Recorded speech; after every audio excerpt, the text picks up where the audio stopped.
നമസ്കാരം. മലയാളി വാർത്ത ഇൻസൈഡിലേക്ക് സ്വാഗതം. ഇഡിക്ക് മുന്നിൽ വീണ അങ്ങനെ എളുപ്പത്തിൽ ചെന്ന് ചാടില്ലെന്ന് നേരത്തെ തന്നെ അറിയാമായിരുന്നു. കരുതിയതുപോലെ തന്നെ വീണ അനാരോഗ്യം ചൂണ്ടിക്കാട്ടി കൂടുതൽ സമയം തേടിയിട്ടുണ്ട് നേരിട്ട് ഹാജരാകാൻ. 2 ആഴ്ചത്തെ സമയമാണ് നേരിട്ട് ഹാജരാകാൻ വീണ തേടിയത്. എന്നാൽ ഇഡി 2 ആഴ്ച സമയം നൽകിയില്ല എന്ന് മാത്രമല്ല, ഒരാഴ്ച പോലും സമയം നൽകിയില്ല. പകരം ബുധനാഴ്ച ഹാജരാകണമെന്നാവശ്യപ്പെട്ട് ഇഡി വീണ്ടും സമൻസ് നൽകുകയാണ് ചെയ്തത്. വീണ്ടും സമൻസ് നൽകാനുള്ള ഈ തീരുമാനം ഇഡിയുടെ തലപ്പത്ത് നിന്നാണ് വന്നത് എന്നും സൂചനയുണ്ട്. ചോദ്യം ചെയ്തൽ കൂടുതൽ വൈകിക്കേണ്ട എന്നാണ് കൊച്ചിയിലെ ഇഡി ഉദ്യോഗസ്ഥർക്ക് തലപ്പത്ത് നിന്ന് ലഭിച്ച നിർദ്ദേശം. അതിൻ്റെ അടിസ്ഥാനത്തിലാണ് ബുധനാഴ്ച ഹാജരാകണമെന്നാവശ്യപ്പെട്ട് വീണ്ടും സമൻസ് നൽകിയിരിക്കുന്നത്. സാധാരണഗതിയിൽ ആരോഗ്യ കാരണങ്ങൾ ചൂണ്ടിക്കാട്ടി അവധിക്ക് അപേക്ഷിച്ചാൽ ഇഡി അത് അനുവദിച്ചു കൊടുക്കാറുണ്ട്. എന്നാൽ വീണയുടെ കാര്യത്തിൽ കൂടുതൽ സമയം നൽകേണ്ടതില്ല എന്നാണ് ഇഡിയുടെ തീരുമാനം.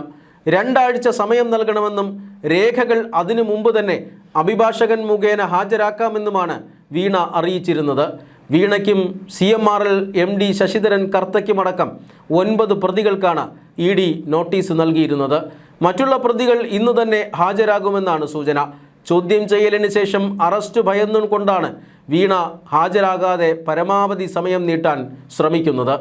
CMRLും മുൻ മുഖ്യമന്ത്രി പിണറായി വിജയൻ്റെ മകൾ വീണയുടെ കമ്പനിയുമായ എക്സാലോജിക്കും തമ്മിലുള്ള സാമ്പത്തിക ഇടപാടുകളാണ് അന്വേഷിക്കുന്നത്. 2.78 കോടി രൂപ സേവനമൊന്നും നൽകാതെ എക്സാലോജിക്ക് കൈപ്പറ്റിയിട്ടുണ്ടെന്ന് ആദായനികുതി വകുപ്പിൻ്റെ ഇൻ്ററിം സെറ്റിൽമെൻറ്റ് ബോർഡ് കണ്ടെത്തിയിരുന്നു. എന്നാൽ ഇഡി അന്വേഷണത്തിനെതിരെ പ്രതികൾ കോടതിയെ സമീപിച്ചതിനാൽ നടപടികൾ നീണ്ടുപോവുകയായിരുന്നു. ആദായനികുതിയുടെ ഇൻ്ററിം സെറ്റിൽമെൻറ്റ് ബോർഡ് അന്വേഷിച്ച് കണ്ടെത്തിയ ഒരു കാര്യം, SFIO എന്നൊരു കേന്ദ്ര ഏജൻസി അന്വേഷിച്ച് അവസാനിപ്പിച്ച ഒരു കാര്യം, അതവിടെ നിന്ന് വീണ്ടും ഇഡിക്ക് ടേക്കപ്പ് ചെയ്യാൻ കഴിയുമോ ഇല്ലയോ എന്നതായിരുന്നു വിഷയം. അത് നിയമവൃത്തത്തിൽ വലിയ ചർച്ചാ വിഷയമായി.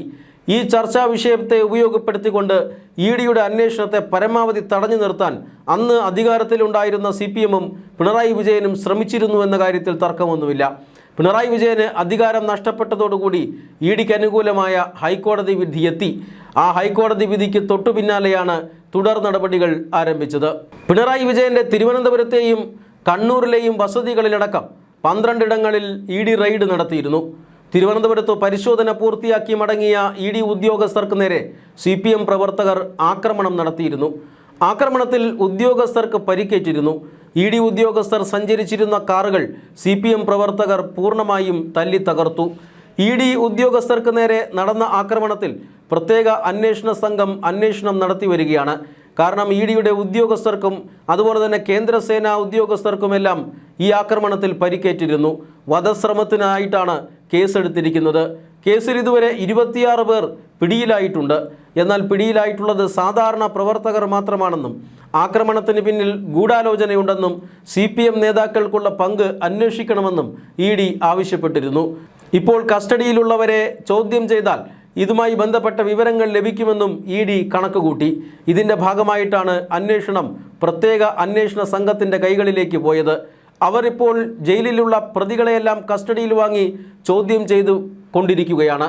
ഇഡി ഉദ്യോഗസ്ഥർക്ക് നേരെ പോലും ആക്രമണമുണ്ടായ കേസിൽ വിട്ടുവീഴ്ചകൾ പാടില്ല, അല്ലെങ്കിൽ വിട്ടുവീഴ്ചകളൊന്നും വേണ്ട എന്ന നിലപാടിലാണ് അന്വേഷണ ഏജൻസി.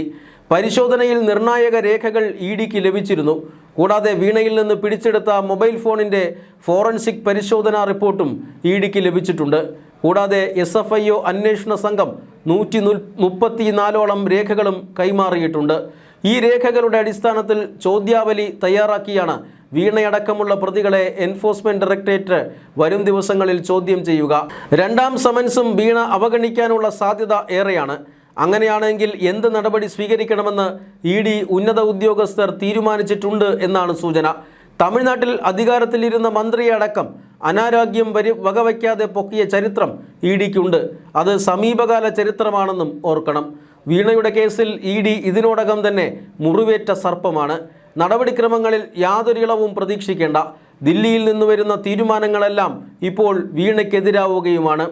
അതേസമയം ചോദ്യം ചെയ്താലും അറസ്റ്റ് ചെയ്താലും പ്രതിഷേധം ഇനി വേണ്ടെന്ന നിലപാടിലാണ് പാർട്ടി. ആദ്യത്തെ പ്രതിഷേധത്തിൽ പാർട്ടി ഊരാക്കുടുക്കിലായിരുന്നു. നിരവധി പ്രവർത്തകരാണ് ജാമ്യം പോലും ലഭിക്കാതെ ജയിലിൽ കിടക്കുന്നത്. പ്രവർത്തകരുടെ കുടുംബങ്ങൾ പാർട്ടിക്കെതിരെ തിരിഞ്ഞു കഴിഞ്ഞു.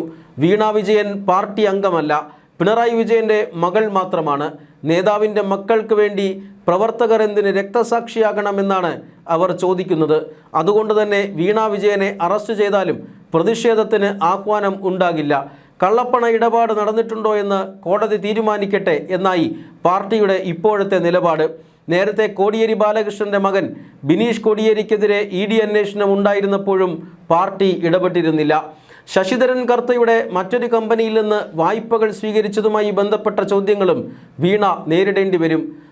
ഇല്ലാത്ത സേവനത്തിനായി ആണ് അന്ന് ഇരു കമ്പനികളും കരാറുണ്ടാക്കി പണം കൈമാറിയതെന്ന് സംശയാതീതമായി തെളിഞ്ഞിട്ടുണ്ട്.